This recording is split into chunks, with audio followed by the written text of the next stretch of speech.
मुलांनो, आता आपण धारा विद्युत या पाठाच्या माध्यमातून आपण प्रश्नोत्तर पाहणार आहोत. सराव, खेळ, परीक्षा, प्रश्नोत्तर हे 4 टास्क आहेत. या 4 टास्क आपण कंप्लीट करणार आहोत आणि प्रश्नोत्तर आपण कंप्लीट करणार.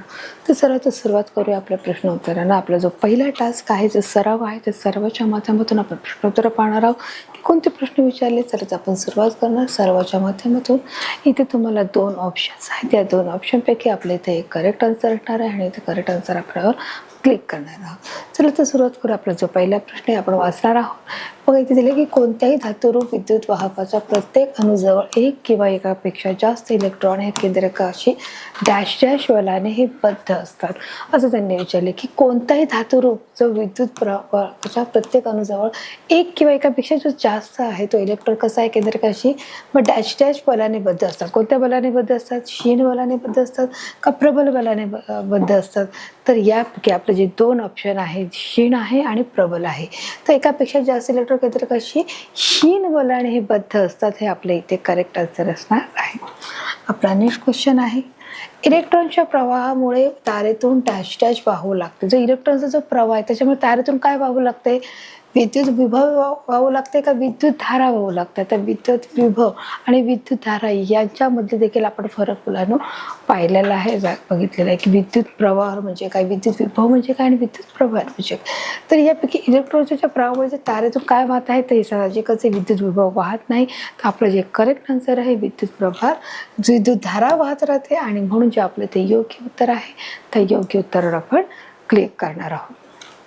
आपला नेक्स्ट क्वेश्चन आहे, विद्युत धारा मोजण्यासाठी डॅश डॅशचा वापर केला जातो. मग कोणत्या गोष्टीचा वापर केला जातो? व्होल्टामीटरचा वापर केला जातो का ॲमीमीटरचा वापर केला जातो? ते विद्युत धारा आता आपण पाहिलं की विद्युत धारा हे वापर केला जातो. मग विद्युत धारा मोजण्यासाठी कोणतं मीटर आहे? मग व्होल्टामीटर का ॲमीमीटर? तर यापैकी आपलं योग्य उत्तर आहे विद्युत धारा मोजण्यासाठी आपल्याला ॲमीमीटरचा वापर करावा लागतो आणि हे आपलं इथे करेक्ट आन्सर असणार आहे. आपला नेक्स्ट क्वेश्चन आहे, भारतात विद्युत धारामधील विभवांतरे साधारण डॅश डॅश असते. आता भारतातील विद्युत तार म्हणजे विद्युत तारामधील जे विभवांतर आहे ते किती असणार आहे? मग तुम्हाला 2 ऑप्शन आहे, 220 व्होल्ट आहे का इथे 100 व्होल्ट आहे. तर यापैकी जे आपलं योग्य उत्तर आहे भारतात विद्युत तारामध्ये विभवांतरे साधारण 220 व्होल्ट हे आपलं करेक्ट आन्सर असणार आहे आणि म्हणून आपण इथे योग्य उत्तरावर क्लिक केलेलं आहे. आपला नेक्स्ट क्वेश्चन आहे, वितळ तार ही विद्युत उपकरणांना डॅश डॅश जोडणी जोडलेली असते. म्हणजे वितळ तार आहे ती जोडणीमध्ये कशी बनली? आपण पाहिलं जे पॅरेसरची जी तार आहे, वितळ तार म्हणजे ती वितळ तार आहे ती पॅरेसरच्या खोबरीमध्ये बसवलेली असते. मग ती कशी बसवली आहे? समांतर बसवलेली आहे का एकसरमध्ये बसवलेली आहे? तर आपला करेक्ट आन्सर आहे वितळ तार ही विद्युत उपकरणांना एकसर जोडणीमध्ये जोडलेली असते. हे आपल्या इथे करेक्ट आन्सर असणार आहे. आपला नेक्स्ट क्वेश्चन आहे, रोधाच्या एकसर जोडणीने डॅश डॅश वाहते. काय वाहते? रोधाच्या एकसर जोडणीने काय वाहते? मग असमान विद्युत धारा वाहते का समान विद्युत धारा वाहते? मग रोधाची जर एकसर जोडणी केली तर साहजिकच आहे काय वाढणार आहे?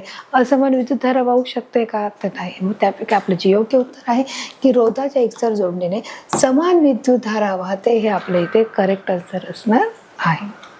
आपला नेक्स्ट क्वेश्चन आहे, बघा आपण वाचणार आहोत, भूसंपर्क तार ही सहसा डॅश डॅश रंगाच्या रोधी आवरणाची असते. आता की भूसंपर्क तार म्हणजेच कोणती? भू म्हणजे काय? जी जमीन आहे. भूचा अर्थ काय आहे? जमीन.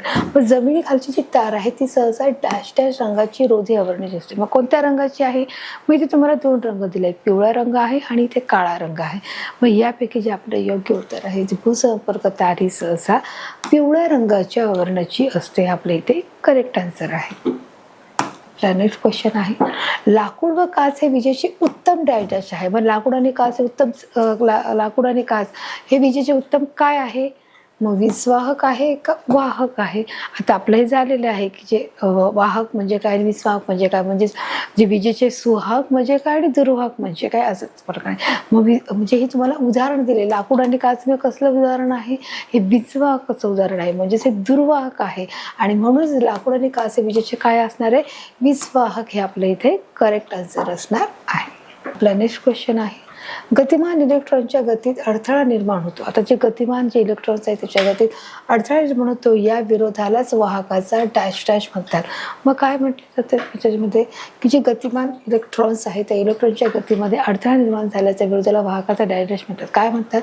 मग मुक्त इलेक्ट्रॉन म्हणणार का इथे रोध म्हणणार आहात? तर यापैकी जे आपलं योग्य उत्तर आहे गतिमान इलेक्ट्रॉनच्या गतीत अडथळा निर्माण झाल्याच्या विरोधकाला रोध असे म्हणणार आहोत. म्हणजे आपल्या इथे करेक्ट आन्सर आहे. गतिमान इलेक्ट्रॉनच्या गतीत अडथळा निर्माण होतो त्यावेळी ते विरोधालाच काय विरोधाला वाहकाचा काय म्हणणार आहोत? रोध असे म्हणणार आहोत. आपला नेक्स्ट क्वेश्चन आहे, एसआय पद्धतीत रोधकतेचे एकक डॅश डॅश आहे. आता एसआय पद्धतीमध्ये रोधकचे एकक कोणते आहे? ओहम आहे का इथे ओहम मीटर आहे? तर या दोनपैकी आपलं जे योग्य उत्तर आहे एसआय पद्धतीमध्ये आपण जी समीकरणे पाहिली आणि एसआय पद्धतीमध्ये जे रोधकतेचे जे एकक आहे आपण पाहिलं होतं ते आहे ओहम मीटर. हे आपल्या इथे करेक्ट आन्सर असणार आहे. तर अशा प्रकारे मुलांना आपण सरावाच्या माध्यमातून प्रश्नांची उत्तरे घेतलेली आहेत. आता आपण मुलांना पाहणार आहोत खेळाच्या माध्यमातून कोणते प्रश्न आहेत ते देखील बघण्याचा आपण प्रयत्न करणार आहोत. चला तर सुरुवात करूया आपल्या खेळाच्या माध्यमातून. इथे खूप सारे जे खेळ आहेत ते खेळ आहेत त्या खेळापैकी आपण मुलांना आज आपण गिटारचा गेम खेळणार आहोत आणि त्याच्या माध्यमातून कोणते प्रश्न विचारले ते देखील बघण्याचा प्रयत्न करणार आहोत. आता इथे दिले आहे विद्युत पहिला जो आपला प्रश्न आहे आणि त्यापैकी जो तुम्हाला इथे 4 ऑप्शन्स आहेत या 4 ऑप्शनपैकी आपल्या इथे एक करेक्ट आन्सर आहे आणि ते करेक्ट आन्सरवर आपण क्लिक करणार आहोत. चला सुरुवात करूया. आपला जे पहिला प्रश्न आहे ते दिले पहिला प्रश्न विद्युत प्रभाराचे एसआय पद्धतीतील एकक हे डॅश डॅश आहे. आणि त्यांनी विचारले की विद्युत प्रभाराचे जे एसआय पद्धतीमधील एकक कोणतं आहे? मग तुम्हाला इथे पुन्हा 4 ऑप्शन्स आहेत. पहिलं वॅट आहे, सेकंड कुलम आहे, थर्ड अँपियर आहे आणि चौथं वोल्ट आहे. तर या 4 पैकी जे आपले योग्य उत्तर आहे विद्युत प्रभाराचे एसआय पद्धतीचे जे एकक आहे ते कुलम आहे आणि म्हणून आपण इथे योग्य उत्तरावर क्लिक केलेलं आहे. विद्युत प्रभाराचे एसआय पद्धतीतील एकक कुलम आहे. आपला नेक्स्ट क्वेश्चन आहे, ज्या पदार्थाची रोधकता खूप कमी असते त्यांना डॅश डॅश असे म्हणतात. म्हणजे ज्या पदार्थाची रोधकता म्हणजे त्याप्रमाणे म्हणजे जे पदार्थ उष्णतेचे दुर्वाहक आहे म्हणजेच मग आपण त्यांना काय म्हणू की त्याच्यामध्ये रोधकता ही काय आहे फार कमीच आहे. म्हणजे ते वहन करण्याची जी क्षमता म्हणजे रोधकता आहे म्हणजे ते एक प्रकारे आपण म्हणू शकतो की त्याची रोधकता जे उदाहरण आपण पाहिलं दुर्वाहकचे जे लाकूड आहे काच आहे मग ज्या पदार्थाची रोधकता फार कमी आहे मग असे जे पदार्थ आहे लाकूड आहे त्याचप्रमाणे रबर आहे मग त्याची रोधकता फार कमी असते म्हणजेच ते काय आहेत उष्णतेचे सुवाहक आहेत म्हणजेच त्यांना डायजॅस्ट असे म्हणतात. मग काय म्हटलं जातं? विस्वाहक म्हणणार, वाहक म्हणणार, अतिवाहक म्हणणार का विद्युतरोध म्हणणार? आता या 4चा जो अर्थ पहिला विस्वाहक म्हणजेच काय आहे की ज्याच्यामध्ये रोधकता वाढलेली आहे. वाहक म्हणजे काय आहे की ज्या पदार्थाची रोधकता खूप कमी आहे आणि त्यांना डायजॅस्ट असं म्हणतात. म्हणजेच काय की आपलं करेक्ट आन्सर आहे की बघा इथे अतिवाहकता म्हणजे प्रमाणापेक्षा बाहेर आहे. विद्युतरोध म्हणजे विद्युतला रोध करणारी आहे. मग आपलं जे योग्य उत्तर आहे ज्या पदार्थाची रोधकता ही खूप कमी असते त्यांना वाहक असे म्हटले जाते. म्हणजे त्याच्यामध्ये उष्णतेचा हा गुणधर्म आहे. उष्णता वहन करण्याची जी क्षमता आहे किंवा गुणधर्म आहे त्यालाच आपण काय म्हणत आहोत? वाहक म्हणतो. म्हणजे ज्या पदार्थाची रोधकता जर खूप जास्त आहे म्हणजे आपण त्याला काय बोलणार आहोत? विस्वाहक बोलणार आहोत. परंतु ज्या पदार्थाची रोधकता जर कमी आहे तर त्याला आपण वाहक म्हणणार आणि म्हणून जे आपले इथे योग्य उत्तर आहे त्या योग्य उत्तरावर आपण क्लिक करणार आहोत. आपला नेक्स्ट क्वेश्चन आहे बघा तुम्हाला इथे सूत्र दिलं आहे आणि माहिती दिलेली आहे की जर आपला नेक्स्ट क्वेश्चन आहे 1 MA is equal to dash A ampere. म्हणजे मग याचं उत्तर काय येणार आहे? 1 MA is equal to dash A. मग काय उत्तर असणार आहे? मग तुम्हाला 4 ऑप्शन आहेत. 10चा घात वजा 3 एम्पियर, 10चा 6वा घात एम्पियर, 10चा घात वजा 6 एम्पियर आणि 10चा 3रा घात एम्पियर. तर यापैकी जे उत्तर आहे आपले ते प्लसमध्ये येणार आहे का मायनसमध्ये येणार आहे? इथे दिले 1 MA इज इक्वल टू मग इथे काय येणार आहे बघा 3 6 6 3 दिलेले आहे. मग मायनसमध्ये पण आहे प्लसमध्ये पण म्हणजे धनामध्ये ऋणामध्ये. तर याचं जे उत्तर आहे ते उत्तर मला येणार आहे 10चा घात वजा 3 एम्पियर. हे आपलं इथे करेक्ट आन्सर असणार आहे आणि म्हणून आपण इथे योग्य उत्तरावर क्लिक केलं आहे. आपला नेक्स्ट क्वेश्चन आहे डॅश डॅश हे देखील एक बृहद्रवत आहे. मग कोणतं बृहद्रवत आहे? मग तुम्हाला 4 ऑप्शन आहे. मकरवृत्त आहे, कुशवृत्त आहे, प्रकाशवृत्त आहे का कर्कवृत्त आहे? आता या चारपैकी आपलं हे जे प्रश्न आहे, हा प्रश्न आपल्या कंटेंटमध्ये किंवा आपल्या घटकामध्ये हा आलेला नाही, पण तरी त्याचं उत्तर आहे की ज्याच्याशी देखील एक बृहदेवता आहे. कोणतं आहे तर प्रकाशवृत्त हे आपल्या इथे करेक्ट आन्सर आहे आणि म्हणून आपण इथे योग्य उत्तरावर क्लिक केलं आहे. आपला नेक्स्ट क्वेश्चन आहे, परिपथातील परिणामी रोध वाढवण्यासाठी रोधाची जोडणी ही डॅश डॅश पद्धतीने करतात. मग रोधाची जी जोडणी आहे ती कोणत्या पद्धतीने करतात? बघा, जी परिपथ आहे त्या परिपथाची जी परिणाम जी रोध वाढवण्यासाठी जी रोधाची जी जोडणी केली जाते मग ती कोणत्या प्रकारची आहे? मग ती समांतर केली जाते, दोन्ही प्रकारात केली जाते, एकसरमध्ये केली जाते का यापैकी कोणतंही नाही केलं जाते? समांतर, दोन्ही प्रकार, एकसर. दोन्ही प्रकार म्हणजे कोणते? समांतर आणि एकसर म्हणून त्यांनी दिले ते दोन्ही प्रकार. म्हणजे दोन्ही आहेत तर मग तुम्हाला हे ऑप्शन करावं लागेल आणि यापैकी कोणतंच नाही तर असं तर होऊ शकत नाही. व यापैकी आपलं जे योग्य उत्तर आहे, परिपथातील परिणामी रोध वाढवण्यासाठी रोधाची जोडणी ही एकसर पद्धतीने केली जाते आणि म्हणून आपले इथे योग्य उत्तर आहे. योग्य उत्तरावर क्लिक करणार आहोत. आपला नेक्स्ट क्वेश्चन आहे, डॅश डॅश एम्पियरमध्ये व्यक्त करतात. काय डॅश डॅश एम्पियरमध्ये व्यक्त करतात? मग 4 ऑप्शन आहेत, विद्युत प्रवाह, सेकंड विभवांतर, थर्ड आहे विद्युत रोध आणि चौथा आहे विद्युत धारा. तर बघा आता याच्यापैकी जे योग्य उत्तर आहे की एम्पियरमध्ये काय व्यक्त केलं जातं? बघा, विद्युत प्रवाह म्हणून एम्पियरमध्ये केलं जातं का? तर चूक. विभवांतर एम्पियरमध्ये नसतं. ते विद्युत रोध आहे ते जे विद्युत धारा आहे त्याला आपण एम्पियरमध्ये व्यक्त करतो, आपण पाठामध्ये शिकलो होतो आणि म्हणून जे आपलं योग्य उत्तर आहे विद्युत धारा हे एम्पियरमध्ये व्यक्त करतात आणि म्हणून आपल्या इथे जे योग्य उत्तर आहे त्या योग्य उत्तरावर आपण क्लिक करणार आहोत. आपला नेक्स्ट क्वेश्चन आहे, आपल्या घरातील विद्युत धारा ही डॅश डॅश तारेमधून आणली जाते. कोणत्या तारेमधून आणली जाते त्यांनी विचारलं तुम्हाला. तर बघा तुम्हाला इथे 4 ऑप्शन्स आहेत. त्या चारपैकी आपलं बघा आमचं काय आहे की आपल्या घरातील विद्युत धारा ही डॅश डॅश तारेमधून आणली जाते. मग कोणते? वितळमधून आणली जाते, भूसंपर्कामधून आणली जाते, वीजयुक्तमधून आणली जाते का तटस्थमधून आणली जाते? आता ती तटस्थ म्हणजे काळ्या रंगाची आहे, बरोबर आहे. वितळ म्हणजे आपण पाहिलं की जे पार्सलच्या खोबलीमध्ये ठेवली जाते की जो आपला जो मीटर बॉक्स होतो सुरक्षित राहण्यासाठी त्याचा वापर केला जातो. भूसंपर्क म्हणजे जे जमिनी खालून जी तार वाहिली जाते त्याला भूसंपर्क असं म्हणतात. परंतु आपल्या घराची जी विद्युत धारा आहे ती आपलं जे उत्तर आहे वीजयुक्त तारेमधून आणली जाते, म्हणजे त्या तारेचा प्रवाह आहे आणि म्हणून जे आपल्या इथे योग्य उत्तर आहे त्या योग्य उत्तरावर आपण क्लिक केलेलं आहे. आपला नेक्स्ट क्वेश्चन आहे, डॅश डॅश हा पदार्थाचा गुणधर्म आहे. मग पदार्थाचा गुणधर्म आपण शिकलो आहोत मुलांना की पदार्थाचा गुणधर्म आहे. मग कोणता गुणधर्म आहे? मग या चारपैकी आपला कोणता गुणधर्म असणार आहे? जो पहिला रोधकता, दुसरा विद्युत धारा, तिसरा वाहक आहे आणि चौथा विद्युत रोध आहे. तर आपण पाठाच्या सुरुवातीला शिकलो होतो की रोधकता हा पदार्थाचा काय आहे? गुणधर्म आहे आणि म्हणून जे आपलं ते योग्य उत्तर आहे त्या योग्य उत्तरावर आपण क्लिक करणार आहोत. आपला नेक्स्ट क्वेश्चन आहे, अनेक दिवे जर एकसर पद्धतीने जे दिव्याची जी मांडणी आहे की त्याची जी मांडणी ती एकसर पद्धतीने जर जोडली तर ते मूळ प्रखरपेक्षा म्हणजे ते जितके तेज देते, जितकं प्रकाश देते मूळ प्रखरपेक्षा ते डॅश डॅश प्रखरतेने प्रकाश पावतात. मग ते कोणत्या प्रखरतेने प्रकाश पावतात? मग ते जास्त प्रखरतेने पावतात सांगता येत नाही. मूळ प्रखरते एवढेच राहतात का कमी राहतात? तर आता बघा त्यांनी सांगितले की जर अनेक दिवे जर एकसर पद्धतीने जर जॉईंट केलं असेल तर जे मूळ प्रकार असेल त्या मूळ प्रकारापेक्षा साहजिकच आहे ते जास्तही होणार नाहीत आणि ते मूळ प्रकार ते एवढेही राहणार नाही. तर ते एकसर पद्धतीने मांडणी केल्यामुळे ते कमी प्रखरतेने प्रकाशतात आणि म्हणून जे आपल्या इथे योग्य उत्तर आहे या योग्य उत्तर आपण इथे क्लिक करणार आहोत. आपला नेक्स्ट क्वेश्चन आहे, माझा वापर विद्युत परिपथातील विभवांतर मोजण्यासाठी होतो. मग आता कशासाठी वापर होतोय की जो माझा वापर आहे कोणत्या गोष्टीसाठी होत आहे? मग तुम्हाला इथे 4 पर्याय आहेत, व्होल्टमीटर, ॲमीमीटर, थर्मामीटर का गॅल्व्हॅनोमीटर. तर या 4 पैकी जे आपलं योग्य उत्तर आहे, जो माझा वापर विद्युत परिपथामध्ये विभवांतरमध्ये होत आहे, मग कशाचा होत आहे? तर साहजिकच आहे विद्युत धाराचा ॲमीमीटरमध्ये वापर होत आहे, थर्मामीटरचा म्हणून आपण पाहिलं की ताप मोजण्यासाठी होत आहे, गॅल्व्हॅनोमीटरचा मोटर देखील वापरून त्याचं पण पाठामध्ये पाहिलं. मग आपलं जे योग्य उत्तर आहे जो विद्युत परिपथातील विभवांतर मोजण्यासाठी साहजिकच व्होल्टमीटर याचा वापर होत आहे आणि म्हणून जे आपलं इथे योग्य उत्तर आहे या योग्य उत्तरावर आपण क्लिक केलेलं आहे.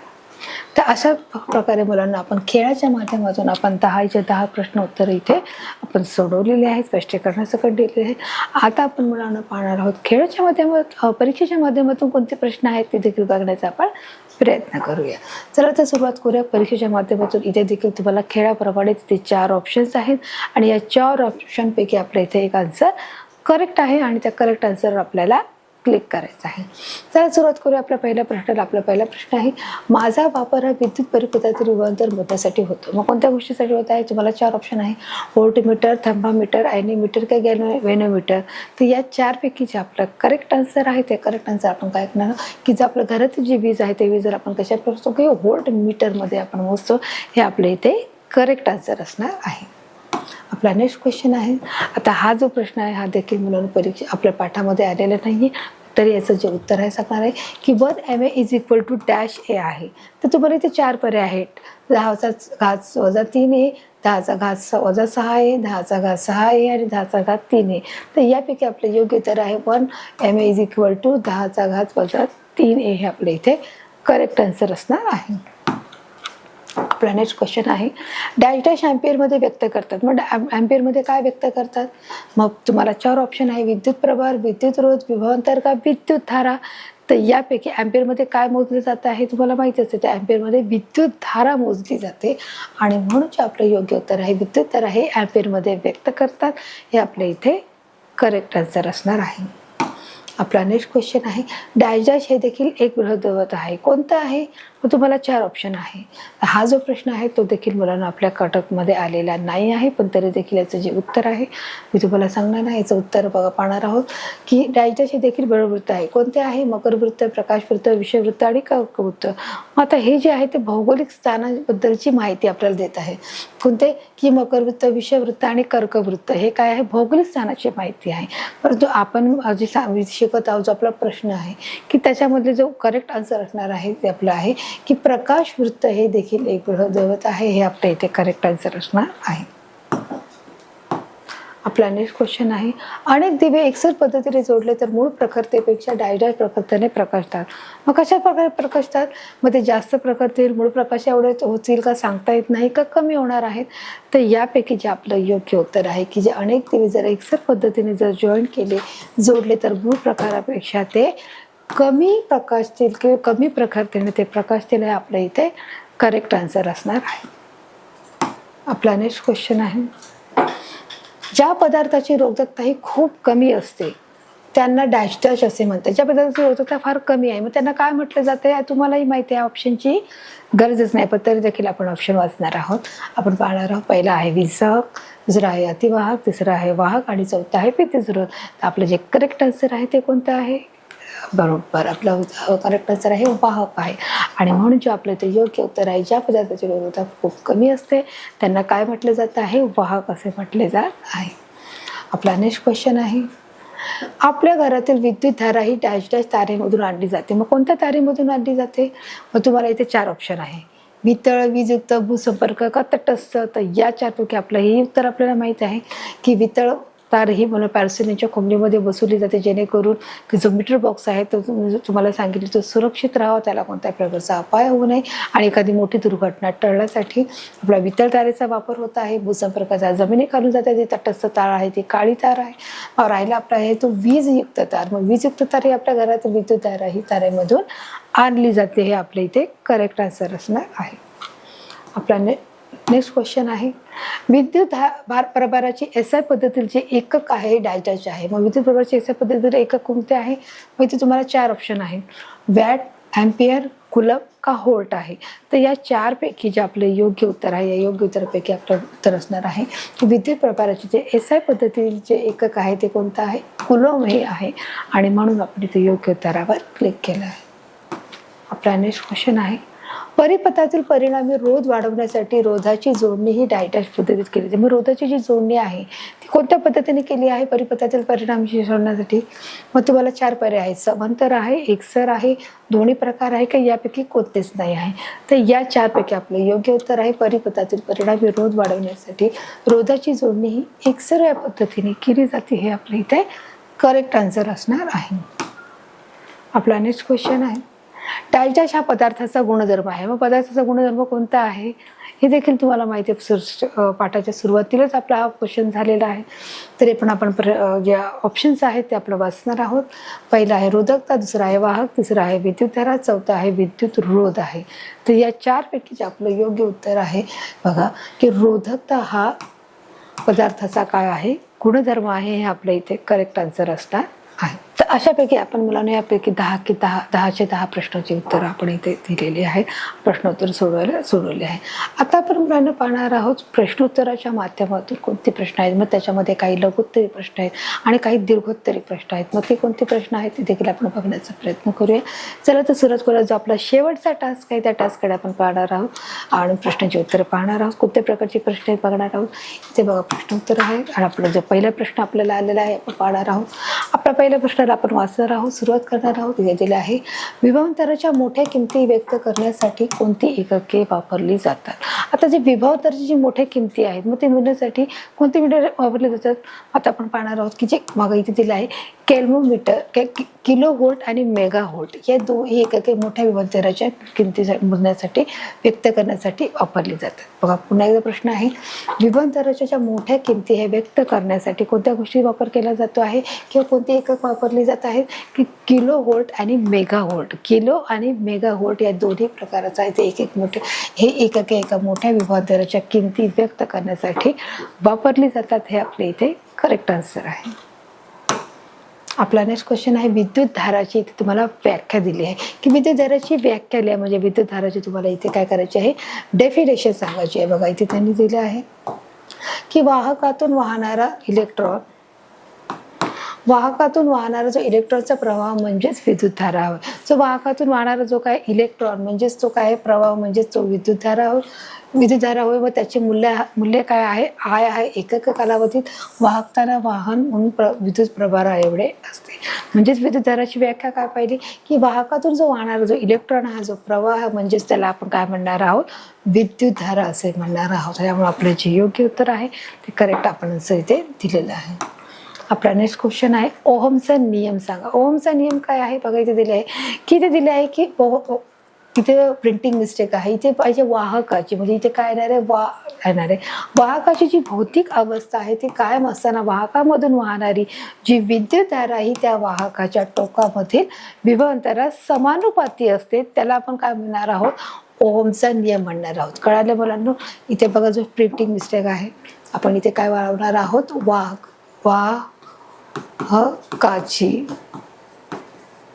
वाहकाची जी भौतिक अवस्था आहे वाहकाची भौतिक अवस्था ही कायम असताना वाहकामधून वाहणारी जी विद्युत धारा आहे ही त्या वाहकाच्या टोकामधील जे वाहकाचे जे टोक आहे त्या टोकामधील विभवांतरात कशी आहे समानुपाती असे म्हणून त्याला काय म्हणणार आहे ओहमचा नियम म्हणणार आहोत. तो ओहमचा नियम V बरोबर IR किंवा R बरोबर V भागिले I म्हणजेच या सूत्रास ओहमचा नियम असे म्हणणार आहोत. हे आपल्या इथे क्लिअर झालेलं आहे. आपला नेक्स्ट क्वेश्चन आहे विस्वाहक म्हणजेच काय. म्हणजेच उष्णतेचे दुर्वाहक म्हणजे दुर्वाहक कशाला म्हटले जातं की जे उष्णतेचे वहन करू शकत नाही म्हणजे ज्याच्यामध्ये रोधकता हा खूप जास्त प्रमाण आहे म्हणजेच आपण त्याला काय म्हणत आहोत विस्वाहक म्हणणार आहोत. बघा ज्या पदार्थाची रोधकता ही खूप जास्त असले म्हणजे त्याच्यातून विद्युत धारा ही वाहूच शकत नाही अशा पदार्थांना आपण काय म्हणणार आहोत विस्वाहक म्हणणार. म्हणजे उदाहरणार्थ लाकूड आहे, काच आहे, रबर आहे ही आपली त्याची उदाहरणे आहेत. म्हणजे आपल्याला म्हणून कळालं की वाहक म्हणजे काय आणि विस्वाहक म्हणजे काय. म्हणजेच हे सिमिलर आहे. सुवाहक म्हणजे आणि दुर्वाहक म्हणजे काय तसंच हे वाहक आणि विस्वाहक अशा प्रकारे ह्याच्यामध्येची फोडणी केलेली आहे. बघा आता आपला जो नेक्स्ट क्वेश्चन आहे रोधाची एकसर जोडणी ही कशास म्हणतात. त्यांनी सांगितलं की रोधाची एकसर जोडणीला कशास म्हणतात. परिपथामध्ये अनेक रोध हे जोडताना जे परिपथ आहे त्याच्यामध्ये रोध जोडताना प्रत्येकाची टोके ही एकाच एक जोडलेली असते. आता परिपथामध्ये जी अनेक जी रोध जोडतात त्या रोधामध्ये प्रत्येकाची जी टोके ही एकाच एक जोडली असतात. रोधाची जोडणी एकसर जोडणी म्हणतात. म्हणजेच रोधाच्या एकसर जोडणीत प्रत्येक रोधातून समान विद्युत धारा ही वाहत असते. अगदी सिंपल आहे, काहीच समजायला कठीण नाही. आता बघा त्यांनी विचारले की परिपथामध्ये जे अनेक रोध आहेत ते जोडताना परिपथाचे एक पूर्ण जो बॉक्स आहे त्याच्यामध्ये अनेक रोध जोडताना प्रत्येकाची टोके हे एकाच एक जोडली जातात. जे प्रत्येकाचे जे टोक आहे ते जे पिवळे आहे, लाल आहे आणि जे निळ्या कलरची जे तार आहेत ती एकाच एक टोक जोडत असताना त्या रोधाच्या जोडणीत एकसर जोडणी असे म्हणतात. म्हणजेच रोधाच्या एकसर जोडणीत जोडणीत प्रत्येक रोधातून समान विद्युत धारा ही वाहत असते. त्यालाच रोधाची एकसर जोडणी असे म्हटले जाते. आपला नेक्स्ट क्वेश्चन आहे, रोधाच्या समांतर जोडणीचे वैशिष्ट्य जे आहे. आता म्हणजे त्याची रोधाच्या समान जोडणीचे वैशिष्ट्य काय आहे, म्हणजे त्याच्यामध्ये काय वैशिष्ट्य आहे, आपण आता बघा ही जी वैशिष्ट्य आपण पाहणार आहोत. इथे दिले आहे. ते पहिलं आहे, जोडलेल्या सर्व व्यस्तकाची बेरीज ही परिणामी रोधांच्या व्यस्तका इतकी असते. की जे सर्व जे रोध जोडलेले आहेत त्या रोधांच्या सर्व व्यस्तकाची काय होत आहे, बेरीज होते आणि ही परिणामी रोधाच्या व्यस्त इतकी असते, म्हणजे त्याचे जे व्यस्त प्रमाणामध्ये असते. पहिलं झालं. दुसरं आहे, प्रत्येक रोधाच्या दरम्यान विभवांतर हे समान असते. जे प्रत्येक जो रोध आहे त्याच्या दरम्यानचे विभवांतर कसं आहे, हे समान मध्ये आढळत आहे. करेक्ट, हे झालं. तिसरं आहे, परिणामी रोध हा त्याच्या जोडणीतील रोधाच्या स्वतंत्र किमतीपेक्षा कमी असते. जो प्रत्येक जो परिणामी जो रोध आहे हा त्या जोडणीतील काय आहे, रोधाच्या स्वतंत्र किमतीपेक्षा कमी प्रमाणामध्ये असतो. आणि जे चौथं आहे, ही जोडणी परिपथातील रोध कमी करण्यासाठी वापरतात. आणि त्याप्रमाणे जे चौथं जे इम्पॉर्टंट आहे, ही जोडणी काय आहे, परिपथातील रोध कमी करण्यासाठी, म्हणजे त्याची जी वाहकता आहे कधी कधी जास्त स्पीडमध्ये येते, त्याची रोध कमी करण्यासाठी देखील त्याचा वापर केला जातो. अशा प्रकारे रोधाच्या समांतर जोडणीची वैशिष्ट्ये आपण इथे दिलेली आहे. आपला नेक्स्ट क्वेश्चन आहे, भूसंपर्क तारेविषयी माहिती लिहा. भूसंपर्क तारेविषयी म्हणजे जमिनीखाली जे तारा जातात त्यांच्या संबंधाची आपल्याला इथे माहिती द्यायची आहे. बघा त्यांनी इथे सांगितलेलं आहे. आता बघा आपल्या भूसंपर्क ताऱ्याबद्दलची जर 3 तारा आढळतात. तिथे वीजयुक्त तारा आहे, जी तटस्थ तारा आहे आणि त्याचबरोबर भूसंपर्क तारा आहे. तर बघा अशा प्रकारचे जे तारा आहेत त्याच्याबद्दल माहिती दिली आहे की आपल्या घरातील जी विद्युत धारा ही मुख्यतः 3 विद्युत वाहक तारातून येते. म्हणजे आपल्या घरामध्ये जी असणारी जी तारा आहे ती किती तारातून येते, मुख्यतः 3 विद्युत वाहक तारातून येते. मग पहिली जी आहे ती बघा इथे दाखवते. पहिली आहे वीजयुक्त, ही पहिली आहे. दुसरी आहे तटस्थ तारे व्यतिरिक्त जी तिसरी तार आहे ती भूसंपर्क तार आहे, असून ती पिवळ्या रंगाची आहे. कोणत्या रंगाची आहे, ती पिवळ्या रंगाची रोधी धोरणाची असते. ती घराजवळ जमिनीत एका धातूपट्टीला जोडलेली असते व ती सुरक्षेसाठी वापरली जाते. कशासाठी वापरली जाते, ती सुरक्षेसाठी वापरली जाते. तर अशा प्रकारे भूसंपर्क तारविषयीची वैशिष्ट्ये आपण सांगितली किंवा त्याची जी माहिती आहे ती आपण इथे दिलेली आहे. की आपल्या घरातील जे विद्युत तार आहे ती मुख्यतः 3 विद्युत वाहक तारेतून येते. पहिला आहे मुलांनो इथे वीजयुक्त तार आहे, दुसरी आहे तटस्थ तार आहे, व्यतिरिक्त जी तिसरी तार आहे ती भूसंपर्क तार असून ती काय आहे, पिवळ्या रंगाची रोधी आवरणाची असते. म्हणजे घराजवळ जमिनीत एका धातूपट्टीला जोडलेली असून ती सुरक्षिततेसाठी तिचा वापर केला जातो. तर अशा प्रकारे भूसंपर्क तारेविषयी ते माहिती दिलेली आहे.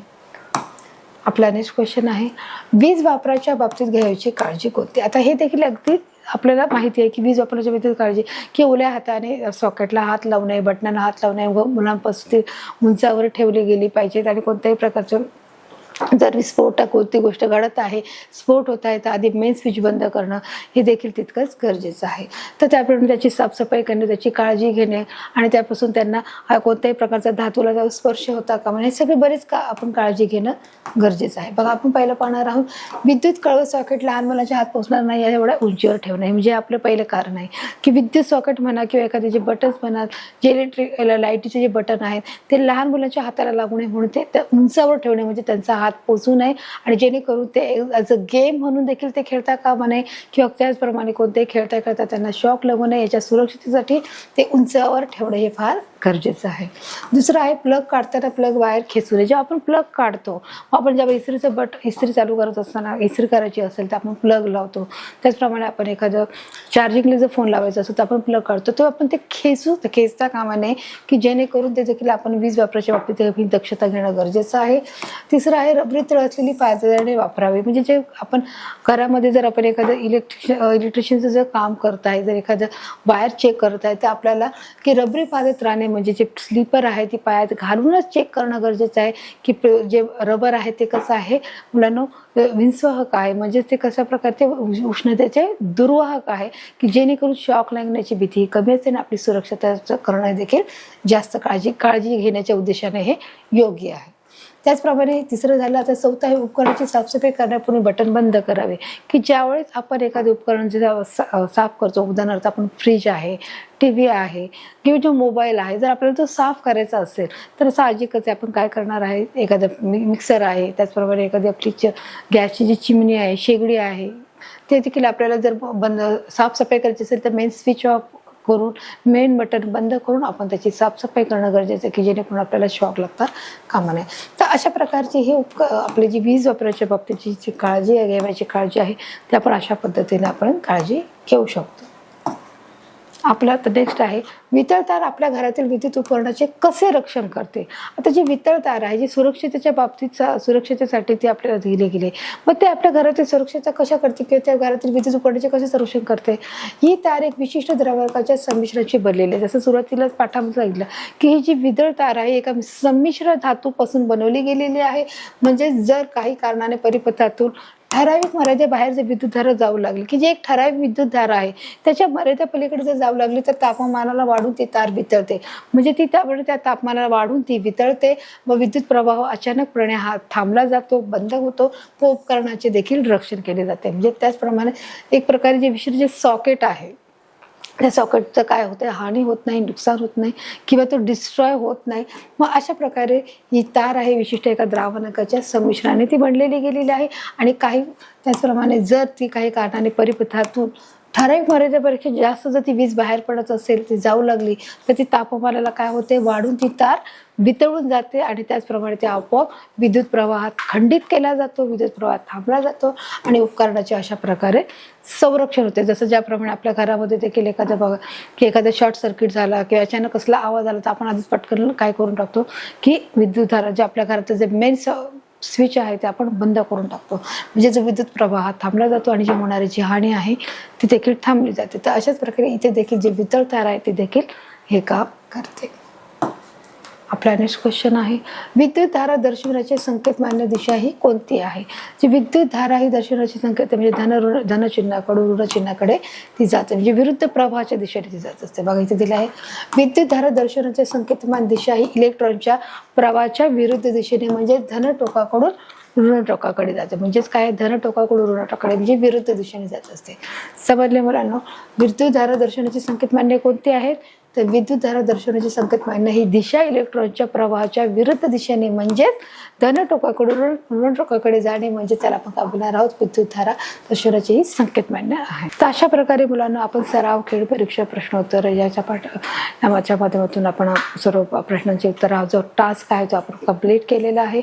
आणि या पाठाच्या दरम्यान आलेले जे हर एक प्रकारचे जे घटक आहेत ते देखील आपण इथे दिलेले आहेत. म्हणजे विद्युत धारा म्हणजे काय, त्यात जो आपली धारा विद्युत आहे, धारा विद्युत म्हणजे काय, वस्तुमान काय आहे, अँपियर म्हणजे काय आहे, त्याचप्रमाणे मीटर, थर्मामीटर काय आहे, गॅलिलिओ काय आहे, आणि असे जे सर्व जे घटक आहेत त्या पाठाच्या दरम्यान आलेले सर्वचे घटक आपण टॉपिक या पाठाच्या दरम्यान कव्हर केलेले आहेत. स्पष्टीकरणासकट आणि चित्रीकरणामार्फत देखील त्या आधी मी तुम्हाला व्यवस्थित समजून सांगितले. या पाठाच्या दरम्यान आलेले जे प्रश्नोत्तर आहे ते देखील आपण आता नुकतेच घेतलेले आहेत, त्याचे देखील स्पष्टीकरणासकट मी तुम्हाला उत्तर सांगितले आहे.